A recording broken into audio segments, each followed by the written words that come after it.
Muito obrigada, obrigada pelo convite. Bom, eu sempre me identifiquei como uma liberal, eu tenho convicção que eu sou uma liberal, intelectualmente inspirada pelo liberalismo clássico, e eu sou de uma época, quando eu digo época, 15 anos atrás, quando eu estava na graduação, eu sou de uma época em que a política era ideologicamente tão hegemônica que ser liberal era surpreendente e se auto-intitular conservador era basicamente um pecado. Então, eu vi essas ideias crescerem e se disseminarem entre políticos, alguns estudantes, muito poucos, e relativa quantidade de cidadãos. Eu vim de uma família de trabalhadores, sem nenhuma formação acadêmica, muito mais ligada à vida prática do comércio, e eu falo isso com todo o orgulho do mundo. E quando eu vi, por exemplo, meu irmão mais velho, que nem se interessava tanto pela política, dizer que era um conservador, eu tive convicção que algo tinha mudado. Então, nos últimos 15 anos, eu vi um mercado editorial de livros liberais e conservadores ser construído quase que do zero. Reconstruído, na verdade, porque não é verdade que nunca houve conservadores e liberais no Brasil. Mas é verdade que na classe política e na classe intelectual sempre foram uma minoria.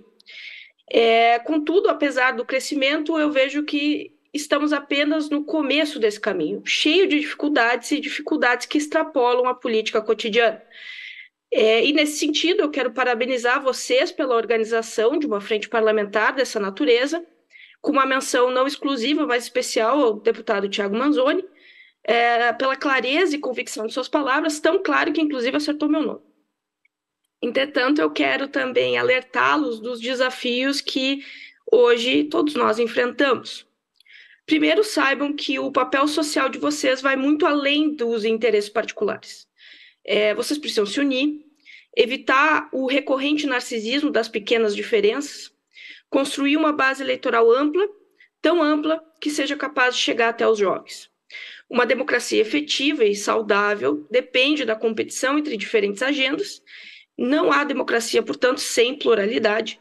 Não há democracia a partir de uma hegemonia, e esse é o papel de vocês: garantir a pluralidade. Por isso, é preciso de um senso geracional que seja capaz de uni-los.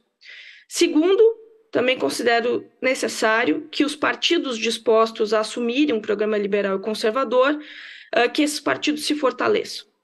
Amadureçam não só externamente, atraindo mais eleitores, mas principalmente crescendo internamente, através de um intenso esforço de formação, tanto dos seus filiados quanto dos seus mandatários.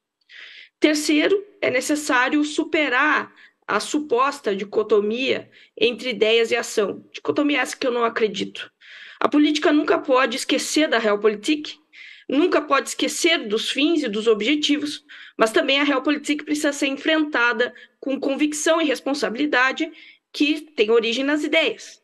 Isso significa que vocês precisam tanto conhecimento quanto habilidade para saber os momentos certos de ceder e negociar e os momentos certos de não abrir mão de valores inegociáveis.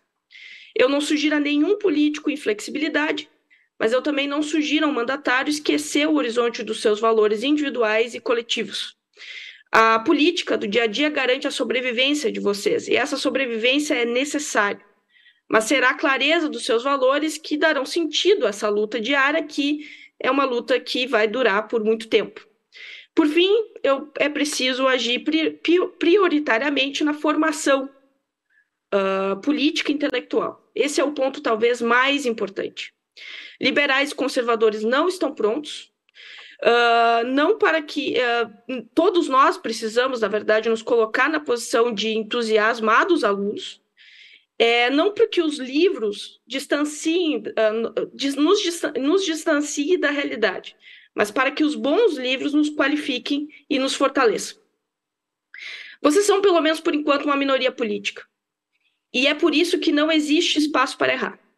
Vocês precisam ser melhores que os adversários, provar no mérito e no conhecimento o valor de suas ideias. Para isso, não basta ter domínio da literatura que os representa, é preciso, na verdade, um programa amplo de formação, capaz, inclusive, de entender a natureza da divergência entre vocês e seus competidores. Isso significa dizer que a atuação de um político liberal e conservador não se esgota aqui nessa casa.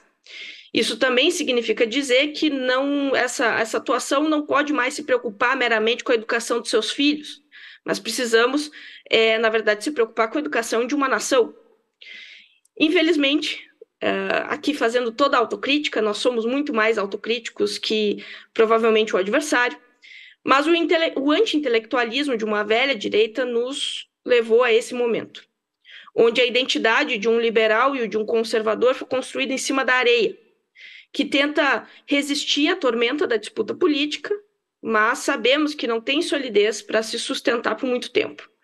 Então, desde já, independente desses desafios, eu quero dar parabéns pelo esforço de criar essa frente parlamentar, pelo entusiasmo de todos aqui presentes, pela construção de uma ponte que concilia a discussão intelectual da discussão política, preservando ainda suas particularidades, e por esse motivo que eu acredito que vocês saibam da dimensão do quanto é importante uma iniciativa dessa natureza, e por isso também estou à disposição e extremamente grata pela oportunidade de falar hoje.